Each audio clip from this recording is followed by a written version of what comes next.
Bueno, pues lo dicho, yo soy Iván Archegui, vengo de la Universidad del País Vasco, de Universidad y estudio segundo de medicina. Y quería hablaros de la fiebre tifoidea, pero comenzando por el final. Comentándoos que no se vea, dame un segundo.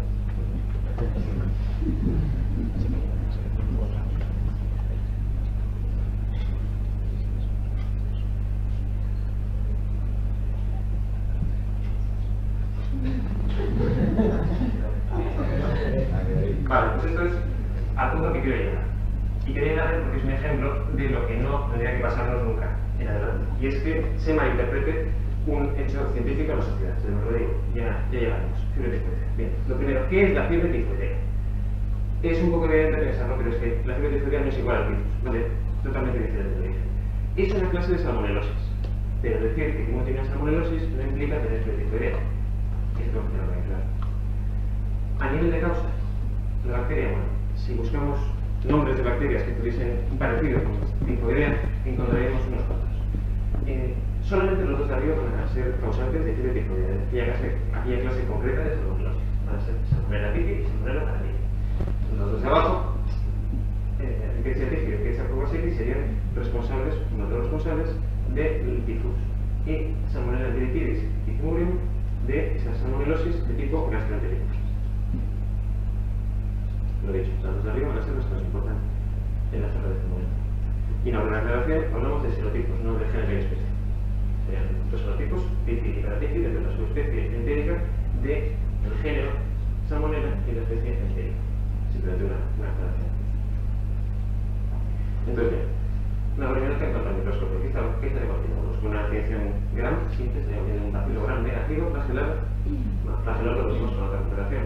Podríamos dar a saber que es anaeróbico facultativo. Lo más importante es que el reservorio va a ser el ser humano y va a ser el causante de la fiebre tifoidea, que todavía seguimos sin saber qué es. Bien, es una enfermedad generalizada que causa fiebre y dolor abdominal.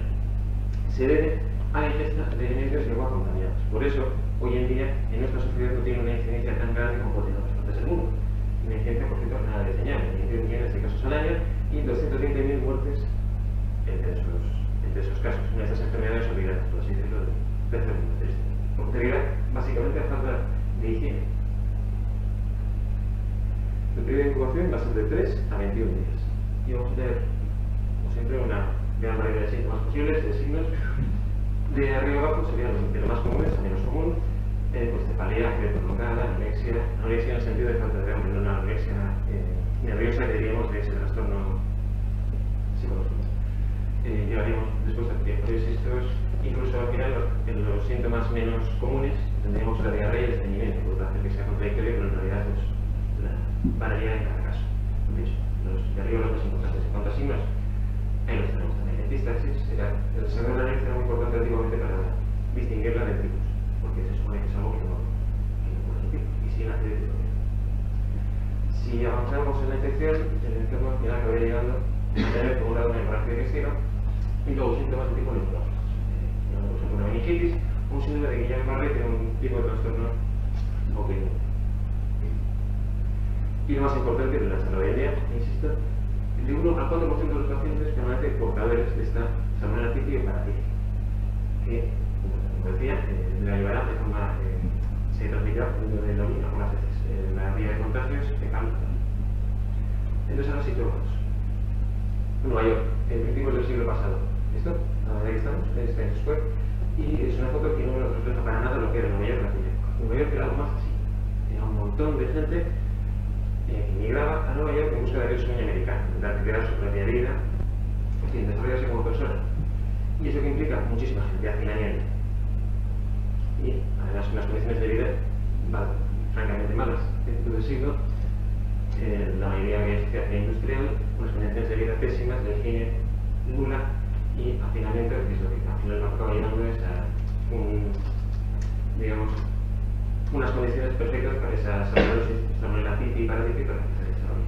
Por eso llamó tantísimo la atención en aquella época que de repente apareciera un brote de Salmonella, Salmonella no, de fiebre tifoidea en una familia adinerada que estaba de vacaciones en Long Island, de Nueva York, que digamos que no tenía ninguna causa posible a simple vista. Teníamos un agua de calidad, no tenía ni mucho menos el vacío, lo estaban mirando De hecho, la gente que había entrado en de aquella casa, la cocinera, no había estado enferma, muchísimo menos. Era una mujer con una salud buenísima. Y no llega a ser por este hombre, el doctor George Soper, que fue un investigador, era un ingeniero, doctor por la Universidad de Columbia, y había leído recientemente un artículo de Pozo, en el cual hablaban de que existían personas que incluso, aunque portaran la bacteria causante de una enfermedad, eran asintomáticos. Ellos probaban la enfermedad, pero en ningún momento la sufrían. Era evidentemente complicado de explicar para la gente de aquella época, pero esto me lo había leído y entonces pensó inmediatamente en que aquella mujer podía ser afectada. ¿Qué es lo que hizo?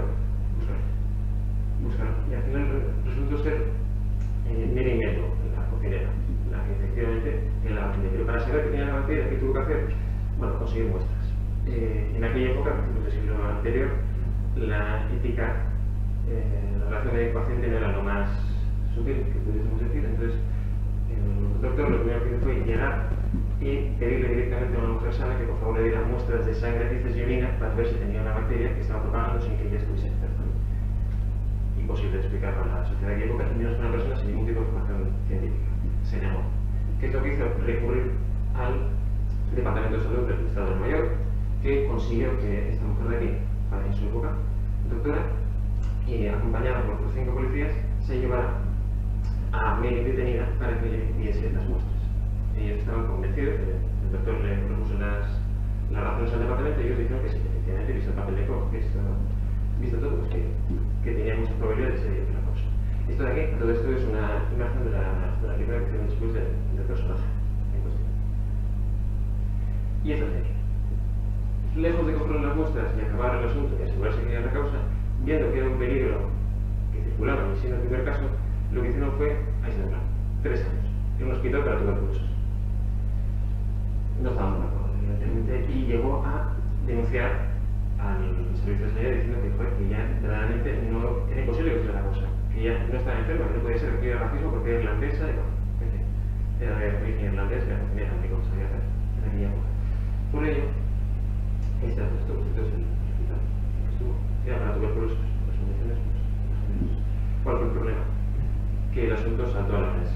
Y saltó a la prensa como suele saltar en estos casos, esto es desproporcionado. Entonces, tenemos una máquina de soltar cifras por el mundo que circula y que ha tenido prisionero en el hospital de tuberculosos. Aquí, por ejemplo, tenemos una montaña de una fuente de gérmenes que esparce la enfermedad por el mundo y que la verdad no tenemos ni idea de qué hacer con ellos. Pero es que hay más. Es una mujer que lanza cadáveres. Las cocina a la gente con bastante. Además, con mala intención. De hecho, hay una. Pero peligro, no hay remedio. Y esto ya es el colmo. Como un plato de espaguetis, yo le difundía a 92 personas. Lo primero, después se supo que fueron 54 y 3 muertos. Pero lo segundo, que un plato de espaguetis está cocinado, imposible que pase de la bacteria. Eso es lo primero. Lo que se pudo ver después, el propio doctor, años después del fallecimiento de Mary, explicó que debía ser que la transmisión se podía deber posiblemente a un plato muy famoso que tenía ella, que debía ser un helado de cantidad de postre, y bueno, pues sin pasar. Pero después la prensa tristemente desinformada. Entonces, claro, después de esos 3 años, varios juicios y un acuerdo en el que básicamente consistía en que ella dejara de cocinar y mantuviese unas medidas de higiene básicas, lavarse las manos después de las baños, más. Pero, bueno, recorrió su libertad. ¿Cuál fue el problema? Que siguió cocinando. Siguió cocinando y además tuvo el detalle de seguir cocinando en un hospital de maternidad. Causó un nuevo brote, nuevas muertes y ya, pues, se convirtió en la que esparcía la enfermedad por el mundo. Se acabó su propia tumba. Esto de aquí es el lugar en el que estuvo, ya en el hospital de tuberculosos, tiene su propia casa aislada, durante 23 años, hasta el final de su vida, en un régimen de semilibertad, de aislamiento del resto de gente. 23 años. ¿Por qué? Pues porque se había convertido en un objetivo de fotos por la calle en aquella época, objetivo de tratar de intentar de vista, de volver de un peligro público. De hecho, por aquí tenemos a esta es Mary, y esta es una microbióloga de aquella época. Le faltaba ya 15 años cuando se sacó esta foto de aquí, y 4 años después tuvo un accidente cerebrovascular, un ictus, que la dejó en cama durante los siguientes 6 años hasta que al final acabó falleciendo. En total fueron 23 años de aislamiento en aquella casita que comentábamos antes, más otros 3 anteriores. Falleció de un accidente cerebrovascular, muy bien. ¿Cuál fue el problema? Que había llegado a tanta repercusión en su caso que se convirtió en la expresión para hacer referencia una expresión, ciertamente, aquí vemos, para hacer referencia a alguien que propaga un mal de forma deliberada y verdaderamente tratando de causar el mayor daño posible. Esto fue antes de su muerte, pero de hecho, si alguno tiene algún amigo que sea americano, posiblemente podrá comprobar, que lo digo totalmente en serio, que hay una expresión que decir a alguien que es medio tifoidea, calificarlo como tal, es eso, es precisamente decir que es alguien que causa el mal, es alguien que no tiene media intención, eso que causa el mal. Se convirtió también en objeto de propaganda de sanidad. Media tifoidea como la causante de todo ello. Era la gran imagen. ¿Cuál es la gran injusticia? Que no era el único caso, ni muchísimo menos. Se había detectado muchísimo más, incluso gente con cepas peores que la suya. Pero ¿cuál era el problema? Aquí ya había sido la primera y había sido la primera en saltar del público. Y se había informado a la gente totalmente mal eso. Y esto es el final que quería llegar, y cuando he empezado, diciendo que esta es medio la tifoidea. Esto está luchando contra un personaje de estos de Marvel y se convirtió en un personaje de los cómics de Marvel, medio la tifoidea. Aquí la vemos en otra escena. Cambia. Y aquí, con las espadas. Y aquí la que un poco el antes y después de la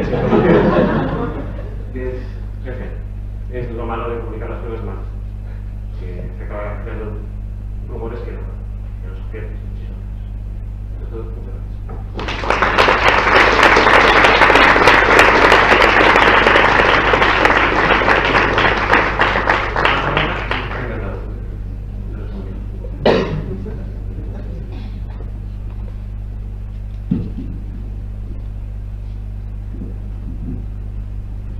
Entonces, ¿por qué medio tifoidea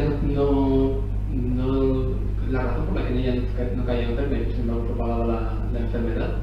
¿Tenía algún tipo de inmunidad o sobre la...? Es un caso que se da. La bacteria perdura en el organismo, pero no, digamos, de forma asintomática. Ella tiene la bacteria y sigue propagando porque la vía de contagio es de calor, entonces ella expulsa las bacterias y si tiene higiene, pues acaba propagando por el mundo y sin embargo ya no llegan a causar el daño. Sí, claro, podrían surgir nuevos casos de personas tifoideas estas. No, es que surgen constantemente, de 1 al 4% de la población. Y bueno, pues es algo que quizás hoy en día no se estudia, ¿no? Pero que en otros lugares, por supuesto que bueno, no es tan dramático como lo pintaban antes, no es algo así. Sí, por supuesto. Es algo con lo que hay que vivir.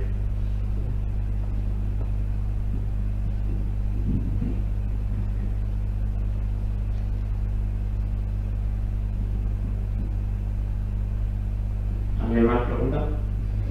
No.